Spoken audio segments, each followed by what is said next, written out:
Well, Tina and Jason's daughter says she stopped talking to her dad because he put his hands on her last time they had a disagreement. This whole thing is dysfunctional, and you are caught in the middle of this, but at some point, you've got to make a decision about realizing when you choose the behavior, you choose the consequences. And you have to know if your parents listen to me at all, they're going to let those consequences start landing. You need to start making better choices. Yeah. And your mother needs to start making better choices. Your father needs to start making better choices. You've all made serious mistakes here. And you know, there's no theory under which you should ever put your hands on a woman in anger, in combat, in anything, whether she calls you in or whether she doesn't. That's not okay. You shouldn't do that with your daughter, with your ex-wife, with anybody. That's just not okay. You should be offended by that. I'm not saying that you shouldn't find your way to forgive him. He's your father. But that's not okay, and you shouldn't accept that behavior. Absolutely. But you also shouldn't be defiant, and you say go out whenever you want to and disrespect your mother and her authority, or your father and his authority.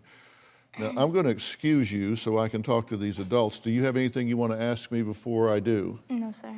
Okay, I'll excuse you then, and we'll have an adult conversation here. Thank you very much, and thank you for sharing. What you're doing now is really beyond ridiculous. And, you know, I talked about key events, and I look at your view on parenting here, and you had a tough time growing up. Yeah. And, you know, you were violated when you were young. Yep. At the age of 6. There were just a lot of things that went on. You've been married before and it didn't work out. This hasn't worked out. You've been to counseling on and off, but never really made a commitment to it. And That's not true. And it's still a work in progress. You know, anger management is a work in progress. And I agree. You know, I'm not saying that I'm how without long has it fault. been since you've been in therapy? ongoing? It's been about a year. Yeah. That's my point. Okay. You haven't had a smooth run through your life either. And, you know, there's been chaos and abuse in your life. And you're kind of living what you've learned. And I'm sorry for that. But there's a point, you know, we say in Texas that you got to rise above your raisin. And you guys need to understand something. I've been doing this for 45 years. And if you don't change what you're doing right now,